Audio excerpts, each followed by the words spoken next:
Hello दोस्तों, नमस्कार। स्वागत है आपका एग्जाम टारगेट 24 में। मैं राम सिंह, आप भविष्य आप सभी भावी टीचर्स का मैं स्वागत करता हूं अपने इस यूट्यूब चैनल में। दोस्तों, दोपहर के बज रहे हैं 12 और रोज़ दोपहर में 12 बजे हो रही है हिंदी की प्रैक्टिस सेशन, जो कि इम्पॉर्टेंट है आपके बिहार शिक्षक भर्ती के लिए। और यदि आप बिहार में कोई सा भी एग्जाम दे रहे हैं जहाँ पे आपकी हिंदी आनी है, बिहार नहीं, इवन आप किसी भी एग्जाम को दे रहे हैं, खास करके बिहार शिक्षक भर्ती, बिहार कांस्टेबल, यूपी कांस्टेबल और भी सारी एग्जाम जहाँ भी हिंदी आने वाला है, उन सभी एग्जामों के लिए हिंदी इंपॉर्टेंट है। दोस्तों, कोई भी परीक्षा हो वो कठिन परिश्रम मांगता है। कठिन परिश्रम के साथ साथ आपको स्मार्ट स्ट्रेटेजी और स्मार्ट जो स्टडी है वो दोनों चाहिए। यदि आपके पास स्मार्ट स्ट्रेटेजी है तो आप स्मार्ट तैयारी कर लेंगे तो आपका सिलेक्शन श्योर हो जाएगा। और यदि आप सच में सिलेक्शन पाना चाहते हैं तो आप जो है जी जान लगा दीजिए। आपके आने वाले 1 महीने में आपके पूरे भविष्य को निर्धारित कर देंगे कि आप जो है आने वाले समय में कहाँ पे आप बैठेंगे, कहाँ पे आप रहेंगे। तो चलिए इसी के साथ शुरुआत करते हैं आज के इस महत्वपूर्ण सेशन की। लेते हैं आज की इस सेशन का पहला क्वेश्चन।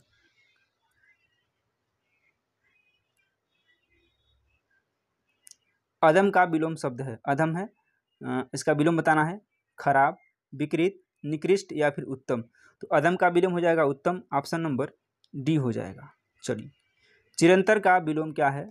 शाश्वत, बी नश्वर, सी पुरातन या फिर डी अनश्वर। तो चिरंतन का जो विलोम होगा वो हो जाएगा ऑप्शन नंबर बी नश्वर। ऑप्शन बी क्या है? सही है। मुख का विलोम शब्द है मद, लुप्त, पृष्ठ या फिर लिप्त।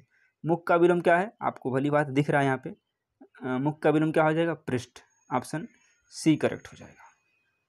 शिष्य क्या तद्भव रूप क्या होगा? शिशु, शिक्षु, सिख या फिर शिष्य। बहुत सारे लोग क्या करेंगे, सिख देख करके इसको इग्नोर कर देंगे, लेकिन शिष्य का जो तद्भव रूप है वो सिख ही होता है। ऑप्शन नंबर सी क्या है? करेक्ट हो जाएगा। वणिक का तद्भव रूप होगा वाणी, बनिया, वाणिज्य या फिर वाण। वणिक का तद्भव रूप पूछा जा रहा है आपसे। वाणी नहीं होगा, बनिया नहीं होगा, वाण नहीं होगा, लेकिन क्या होगा? वाणिज्य हो जाएगा। Option C will be correct. इनमें से एक शब्द घोड़ा का पर्यायवाची शब्द नहीं है। अश्व, अस्म, सैंधव, घोटक या फिर तुरंग। तो देखिए, जो घोड़ा है, घोड़ा का सबसे पहले पर्यायवाची क्या होता है? सैंधव भी होता है, तुरंग भी होता है, घोटक भी होता है, लेकिन अस्म नहीं होता है, अश्व होता है। क्या होता है? अस्म नहीं होता है। ऑप्शन ए करेक्ट है। अस्म नहीं, अश्व होता है। क्या होता है? अश्व होता है, लेकिन इसमें अस्म लिखा हुआ है। तो इस तरह से ऑप्शन ए क्या है? सही है।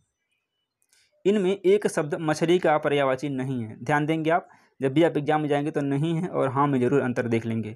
नहीं है पूछा गया है मत्स्य, मीन, सफरी या फिर जलोदरी। तो इसमें क्या है? जो जलोदरी है वो आपका करेक्ट आंसर हो जाएगा। ऑप्शन नंबर डी हो जाएगा। अनपढ़ में अनपढ़ पद में समास है। अनपढ़ द्वंद्व, दिगु, तत्पुरुष या फिर कर्मधार है। तो अनपढ़ में समास कौन सा होगा? ये हो जाएगा आपका कर्मधार है। ऑप्शन नंबर डी क्या है? बिल्कुल सही है। श्याम सुंदर में कौन सा समास है? शब्द क्या है? श्याम सुंदर। तत्पुरुष समास, कर्मधारय समास, अव्ययी भाव समास या फिर द्वंद्व समास। तो श्याम सुंदर यानी कि किसके? श्याम के समान सुंदर। क्या हो जाएगा इसमें? कर्मधारय हो जाएगा। तो ऑप्शन नंबर बी क्या है? करेक्ट है। निम्नलिखित शब्दों में से किस में स्वर संधि है? तपोगुण, रामायण, अतत्व या फिर सज्जन। तो जिसमें स्वर संधि हो जाएगा उसमें रामायण में क्या है? रामायण में स्वर संधि है। ऑप्शन नंबर बी हो जाएगा। नेक्स्ट क्वेश्चन, सु प्लस आगत से शब्द कौन सा बनेगा? सु प्लस आगत से पूछ रहा है। सुआगत, स्वागत, सौ आगत या फिर सोवगत। तो सु प्लस आगत से जो शब्द बनेगा वो स्वागत बनेगा। आपने पढ़ा होगा बहुत सारी जगह स्वागतम, इसमें स्वागत पूछा गया है। सु प्लस आगत का मतलब होता है स्वागत। ऑप्शन नंबर बी क्या है? सही है। कलम तोड़ना मुहावरे का उचित अर्थ क्या है? कलम तोड़ना पूछा जा रहा है, इस मुहावरे का जो उचित अर्थ है वो बताना आपको। तो कलम तोड़ने का मतलब क्या है? कलम का टूट जाना, गुस्से से कलम तोड़ना, बहुत अच्छा लिखना या फिर लिखते समय कलम का टूट जाना। तो जब भी कोई अच्छा या फिर सुंदर लिखता है तो आपने कई लोगों से सुना होगा, तुम बोलते हो तुम तो कलम ही तोड़ दिए, या तुम तो कलम ही तोड़ दिए हो, यानी कि बहुत अच्छा लिखे हो। ऑप्शन क्या है? सी क्या है इसका? करेक्ट हो जाएगा। बहुत अच्छा लिखना क्यों बोलते हैं? कलम तोड़ देना। किस शब्द की वर्तनी अशुद्ध है? लंगड़, बुझक्कड़, कोंकड़ या फिर भुक्खड़। अशुद्ध बताना है कौन सी है। देखिए बहुत सारे लोग लंगड़ लगा लेंगे, लेकिन लंगड़ वाला सही है। भुजक्कड़ भी सही है, कोंकण भी सही है, लेकिन जो भुक्खड़ है, भुक्खड़ भुक्खड़ इस तरह से होगा भुक्खड़। तो ऑप्शन नंबर क्या है, डी करेक्ट हो जाएगा। इनमें से कौन सा शब्द पुल्लिंग नहीं है, पुल्लिंग नहीं है पूछा गया है। भाषण, भंडे, मच्छर या फिर आद।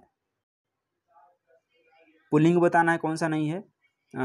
भाषण भी पुल्लिंग है, मच्छर भी पुल्लिंग है, औलाद भी पुल्लिंग है। भंड, भंडे क्या है, नहीं भंड नहीं होगा, इसमें डी हो जाएगा, ऑप्शन नंबर डी। इनमें से कौन सा शब्द स्त्रीलिंग है। जरूरत, हास्य, शिखर या फिर बिहार। तो इसमें से जो स्त्रीलिंग शब्द है, इसमें जो ए है जरूरत, यही क्या है आपका सही है। निम्नलिखित में शुद्ध वाक्य हैं। सत्य का विजय होता है, सत्य की विजय होती है, सत्य का जीत होता है या फिर सत्य का विजयी होता है। शुद्ध वाक्य बताना है। सत्य का विजय नहीं होता, ये गलत है। सत्य की विजय होती है, सत्य का जीत नहीं होता, सत्य की जीत होती है, ये भी गलत है। सत्य का विजयी होता है, नहीं सत्य की विजय होती है, ये भी गलत है। तो सत्य की विजय होती है, ऑप्शन क्या है, बी वाला क्या है, बिल्कुल राइट है, सत्य की विजय होती है। नेक्स्ट क्वेश्चन, निम्नलिखित में से शुद्ध वाक्य बताना है। भक्तों में सेना जा रही थी, भक्तों की मंडली जा रही थी, भक्तों की टुकड़ी जा रही थी या फिर भक्तों की भीड़ जा रही थी। बताना आपको। भक्तों की भीड़ जा रही थी, क्या होगा इसमें करेक्ट, क्या हो जाएगा, भक्तों की मंडली जा रही थी। भक्तों की मंडली होती है, भीड़ नहीं होती है। भक्तों की सेना नहीं होती है, भक्तों की टुकड़ी नहीं होती है। देखिए भक्त सेना किसकी होती है, आर्मी की होगी या फिर किसी फोर्स की होगी। जो टुकड़ी होगी वो भी किसी आर्मी या फिर फोर्स की होगी। भीड़ किसकी होगी, भीड़ जनता की होती है, लेकिन भक्तों की क्या होती है, मंडली होती है। इस तरह से ऑप्शन बी क्या है, सही है। उपनिवेश से संबंध हो जिसका, उसके लिए एक शब्द क्या है, उपनिवेश। उपनिवेशिक, औपन्यासिक, औपनिवेशिक या फिर उपनिवेशवाद। तो जिसका उपनिवेश से संबंध हो उसको क्या बोल देंगे, औपनिवेशिक बोलते हैं। ऑप्शन नंबर बी क्या है, करेक्ट है। अपना उद्देश्य पूर्ण होने पर संतुष्ट ऐसे व्यक्ति के लिए एक शब्द है। चिर प्रसन्न, कृतज्ञ, आभार या फिर कृतार्थ। तो अपना उद्देश्य पूर्ण होने पर संतुष्ट होना, उसके लिए जो एक शब्द क्या है वो हो जाएगा चिर प्रसन्न। ऑप्शन नंबर ए क्या है, करेक्ट है। तोता का बहुवचन है तोते, तोतो, तोतों या फिर तोते। जो तोता का जो बहुवचन हो जाएगा वो हो जाएगा तोते। ऑप्शन नंबर बी बिल्कुल सही है। गुड़िया का बहुवचन है गुड़िया। ये सारे शब्द बहुत सारे कन्फ्यूजन क्रिएट करते हैं। गुड़िया, गुड़िया, गुड़िया या फिर गुड़िया। तो जो गुड़िया का बहुवचन हो जाएगा गुड़िया। ऑप्शन नंबर बी करेक्ट हो जाएगा। नेक्स्ट क्वेश्चन, सचिन खेल रहा है, इस वाक्य में कौन सा कारक है। सचिन खेल रहा है, सचिन खेल रहा है, इसमें जो कारक होगा कर्म, करण, कर्ता या फिर संप्रदान। सचिन खेल रहा है, इसमें क्या सा कारक होगा, कर्ता कारक होगा। ऑप्शन नंबर सी क्या है, सही है। नेक्स्ट क्वेश्चन, मेज पर पुस्तक रखी है, इस वाक्य में कौन सा कारक है। अधिकरण कारक, अधिकरण कारक, संबोधन कारक, संबंध कारक या फिर संप्रदान कारक। तो मेज पर पुस्तक रखी है, इसमें जो कारक है वो अधिकरण कारक है। ऑप्शन नंबर सी करेक्ट हो जाएगा। नेक्स्ट क्वेश्चन, कृष्ण का निम्न में से क्या अनेकार्थी शब्द नहीं है। नहीं पूछा गया है। काला, वेद व्यास, वेद व्यास, कृति या फिर एक पक्ष। तो कृष्ण का जो शब्द है अनेकार्थी शब्द नहीं है, वो कृति नहीं होगा। Option C correct.